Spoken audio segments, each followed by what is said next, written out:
Hello students, you are most welcome in learn easy classes. आपका अपना channel my self Urvashi.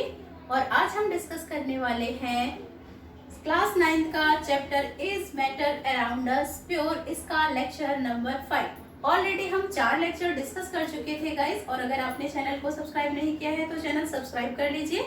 और अगर आपको प्रीवियस लेक्चर देखने हैं then please click the link, जो कि मैंने ऑलरेडी डिस्क्रिप्शन बॉक्स में दे दिया है। तो चलिए अब हम डिस्कस करते हैं सॉल्युबिलिटी क्या है।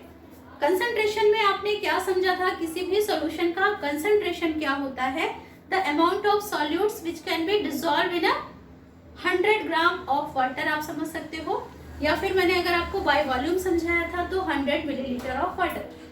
अब यहाँ पर सॉल्युबिलिटी का कॉन्सेप्ट क्या है? सॉल्युबिलिटी क्या होती है किसी भी सॉल्यूट की? सॉल्यूट आपको समझ में आता है कि जो सॉलिड पार्टिकल या जो भी आपका अमाउंट सब्सटेंस का जो कि किसी सॉल्यूशन सॉल्वेंट में डिसॉल्व किया जाता है वो होता है सॉल्यूट। और सॉल्वेंट क्या होता है? जिसमें सॉल्यूट को डिसॉल्व किया जाता है। और सॉल्यूट और सॉल्वेंट दोनों मिलकर क्या बन जाते हैं? सॉल्यूशन बन जाते हैं। अब कितना अमाउंट सॉल्यूट का किसी भी सॉल्वेंट में डिसॉल्व हो सकता है वो उससे हमारी निकल कर आती है सॉल्युबिलिटी। तो सॉल्युबिलिटी क्या है? Maximum amount of solute which can be dissolve in 100 gram of solvent eight a particular temperature. यहाँ पर टेम्परेचर बहुत ज्यादा सिग्निफिकेंट है। टेम्परेचर को स्पेसिफाई करना बहुत ज्यादा जरूरी है बच्चों, क्योंकि टेम्परेचर के साथ किसी भी सॉल्यूट की सॉल्युबिलिटी जो है वो अफेक्टेड होती है। सो दैट्स वाई यहाँ पर टेम्परेचर को मेंशन करना बहुत ज्यादा जरूरी है। अगर हमने सेम सॉल्यूट लिया और अलग अलग टेम्परेचर पर अगर हम उसकी सॉल्युबिलिटी देख रहे हैं तो वो अलग अलग होगी। बट अगर हम फिक्स टेम्परेचर पर हम देख रहे हैं सॉल्यूट किसी भी सब्सटेंसेस की सॉल्युबिलिटी तो वो सेम रहेगी। डिफरेंट सब्सटेंसेस की सॉल्युबिलिटी एक ही टेम्परेचर पर वाटर के साथ अलग अलग हो सकती है। तो सॉल्युबिलिटी क्या? The maximum amount of solute which can be dissolved in 100 gram of solvent at a specific temperature। ये बहुत इंपॉर्टेंट है, इसको ध्यान रखिएगा। स्पेसिफिक टेम्परेचर क्यों होता है? क्योंकि जब टेम्परेचर घटाते या बढ़ाते हैं, इंक्रीज और डिक्रीज करते हैं तो सॉल्युबिलिटी पर फर्क पड़ता है। तो इसे हम कहते हैं सॉल्युबिलिटी किसी भी सॉल्यूशन की। और अगर हम यहीं पर किसी भी सॉल्यूशन की सॉल्युबिलिटी निकाल रहे हैं वाटर के साथ, जहाँ पर कि आपका सॉल्वेंट क्या है? वाटर, तो वो उस पर्टिकुलर सॉल्यूट की वाटर के साथ सॉल्युबिलिटी आ जाती है। अब जैसे कि यहाँ पर हमने दिया हुआ है कुछ सब्सटेंसेस लिखे हैं मैंने, और यहाँ पर उनकी वाटर में सॉल्युबिलिटी लिखी हुई है। इसका क्या मतलब है? और यहाँ पर टेम्परेचर मैंने लिखा हुआ है 20 डिग्री सेंटीग्रेड, क्योंकि 20 डिग्री सेंटीग्रेड पर ही ये सारे सॉल्यूट्स की सॉल्युबिलिटी हम वाटर में निकाल रहे हैं। कॉपर सल्फेट, इसकी सॉल्युबिलिटी है 21 ग्राम। इसका क्या मतलब है? इसका मतलब है कि 20 डिग्री टेम्परेचर पर 100 ग्राम वाटर में 21 ग्राम कॉपर सल्फेट डिसॉल्व हो सकता है। यानी कि मैक्सिमम अमाउंट जो कॉपर सल्फेट का डिसॉल्व होगा 100 ग्राम वाटर में वो है 21 ग्राम।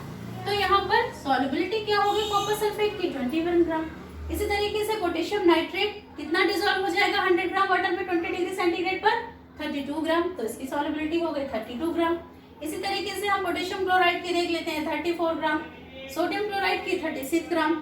यानी कि 100 ग्राम अगर हम वाटर लेते हैं और टेम्परेचर 20 डिग्री सेंटीग्रेड है तो जो मैक्सिमम अमाउंट है सोडियम क्लोराइड का जो कि वाटर में डिसॉल्व होगा वो कितना होगा? 36 ग्राम। और अगर हम शुगर लेते हैं सॉल्यूट यहाँ पर, तो शुगर अबाउट 204 ग्राम डिसॉल्व हो जाएगी 100 ग्राम वाटर में। यानी कि शुगर की सॉल्युबिलिटी वाटर के साथ बहुत ज्यादा होती है। तो सॉल्युबिलिटी समझ में आ गई बच्चे की सॉल्युबिलिटी क्या होती है किसी भी सब्सटेंस की, कि उसका मैक्सिमम अमाउंट जो कि 100 ग्राम वाटर या 100 ग्राम सॉल्वेंट में डिसॉल्व हो सके एक स्पेसिफाइड टेम्परेचर पर। क्योंकि टेम्परेचर डिक्रीज इंक्रीज हो जाएगा तो फिर सेम सॉल्यूट की सेम सॉल्वेंट में सॉल्युबिलिटी भी वेरी करेगी। इसलिए यहाँ पर हमने फिक्स टेम्परेचर, कोई भी अगर हम दो सॉल्यूट या 3-4 सॉल्यूट्स के बीच में कंपैरिजन कर रहे हैं सॉल्युबिलिटी का, तो टेम्परेचर हमें एक फिक्स टेम्परेचर रखना होता है।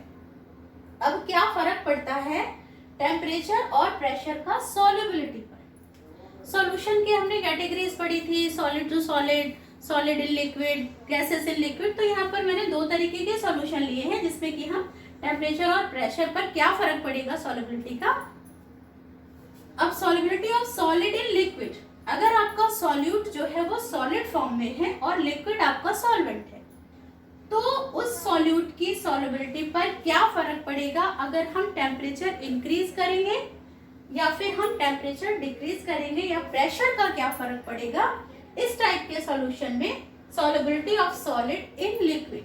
अगर आपका सॉल्यूट सॉलिड है और सॉल्वेंट आपका लिक्विड है, तो टेम्परेचर इंक्रीज करेंगे तो सॉलिबिलिटी भी इंक्रीज हो जाएगी, और टेम्परेचर डिक्रीज करेंगे तो सॉलिबिलिटी भी डिक्रीज हो जाएगी।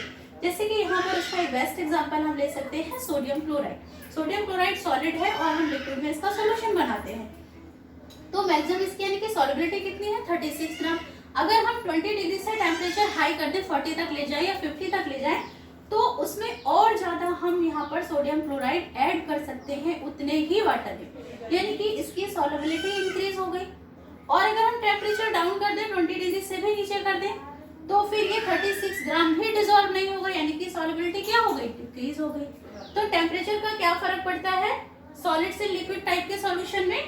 टेम्परेचर इंक्रीज होता है तो सॉलिबिलिटी भी इंक्रीज होती है, टेम्परेचर डिक्रीज होता है तो सॉलिबिलिटी भी डिक्रीज होती है।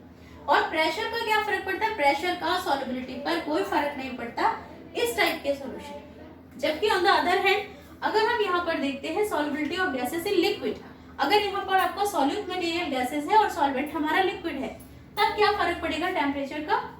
Decrease on increasing temperature and increase on decreasing temperature. जो सॉलिबिलिटी होती है गैसेस की लिक्विड में, अगर हम टेम्परेचर इंक्रीज कर देते हैं तो सॉलिबिलिटी डिक्रीज हो जाती है, और अगर हम टेम्परेचर डिक्रीज करते हैं तो सॉलिबिलिटी इंक्रीज हो जाती है।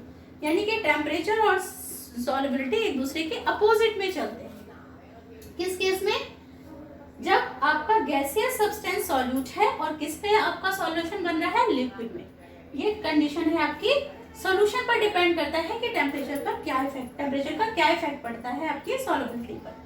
प्रेशर का क्या फर्क पड़ता है इस टाइप के सॉल्यूशन में, गैसियस एंड लिक्विड वाले में? Increase on increasing pressure and decrease on decreasing pressure. अगर प्रेशर इंक्रीज करते हैं तो सॉलिबिलिटी भी इंक्रीज हो जाती है, प्रेशर डिक्रीज करते हैं तो सॉलिबिलिटी भी डिक्रीज हो जाती है। तो क्लियर हो गया बच्चों की क्या इफेक्ट पड़ेगा टेम्परेचर और प्रेशर का किसी भी सॉल्यूट्स की सॉलिबिलिटी पर? डिपेंड करता है कि वो सॉल्यूट आपका किस में सॉल्यूशन बन रहा है, किस टाइप का सॉल्यूशन है। तो अगर सॉलिड इन लिक्विड सॉल्यूशन है तो क्या फर्क पड़ेगा, सॉलिड इन गैसियस है तो क्या फर्क पड़ेगा। तो हमने इस टाइप दोनों तरह के सॉल्यूशन में देखा कि क्या फर्क पड़ा टेम्परेचर पर, टेम्परेचर का और प्रेशर का इस टाइप के सॉल्यूशन में। तो गाइज आपको क्लियर हो गया होगा कि सॉलिबिलिटी क्या होती है, सॉलिबिलिटी का कॉन्सेप्ट समझ आ गया होगा। और अब मैं आपसे डिस्कस करूंगी इसी से रिलेटेड न्यूमेरिकल्स जो कि सॉलिबिलिटी पर ही बेस्ड है। ओके गाइज,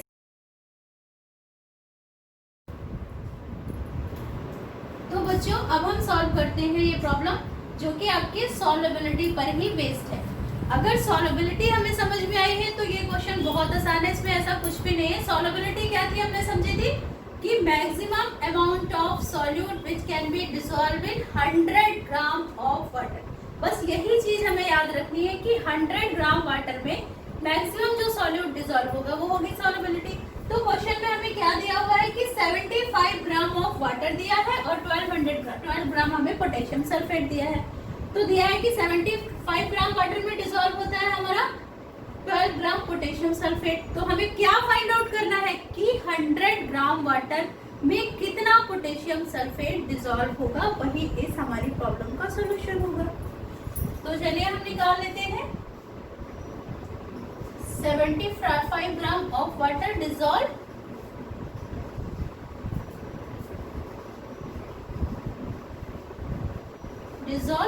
कितना अमाउंट ऑफ यहाँ पर पोटेशियम सल्फेट का डिसॉल्व हो रहा है, 12 ग्राम पोटेशियम सल्फेट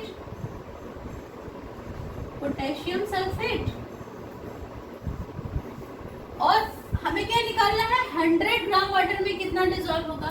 तो हम यहाँ पर 1 ग्राम का निकालेंगे, यूनिटरी मेथड फॉलो करना है सिंपल सा आपको और कुछ भी नहीं करना है यहाँ पर।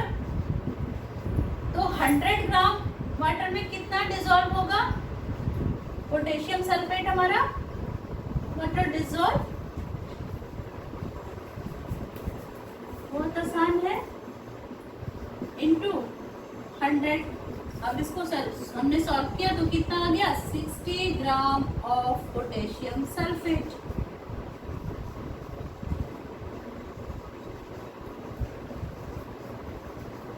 तो यहाँ पर सॉल्युबिलिटी क्या आ गई 60 ग्राम। सॉल्युबिलिटी यानी कि 100 ग्राम वाटर में कितना मैक्सिमम अमाउंट है पोटेशियम सल्फेट का जो डिसॉल्व हो जाएगा 60 ग्राम।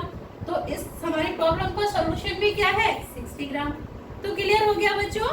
आई होप कि आपको सॉल्युबिलिटी का कॉन्सेप्ट समझ में आ गया होगा और सॉल्युबिलिटी से रिलेटेड इस टाइप के न्यूमेरिकल्स भी आप सॉल्व कर पाओगे गाइस। इस सीरीज के लास्ट लेक्चर में मैं आपको कुछ एमसीक्यूज और इम्पोर्टेंट क्वेश्चंस के बारे में बताऊंगी जो आपके एग्जामिनेशन पॉइंट ऑफ व्यू से तो बहुत इंपॉर्टेंट है ही, और आगे अगर आपको जी और नीट की तैयारी करनी है आगे आपको 11th और 12th में, तो उस लिहाज से भी आपके जो ये क्वेश्चंस हैं एमसीक्यूज बहुत ज्यादा इंपॉर्टेंट होने वाले हैं।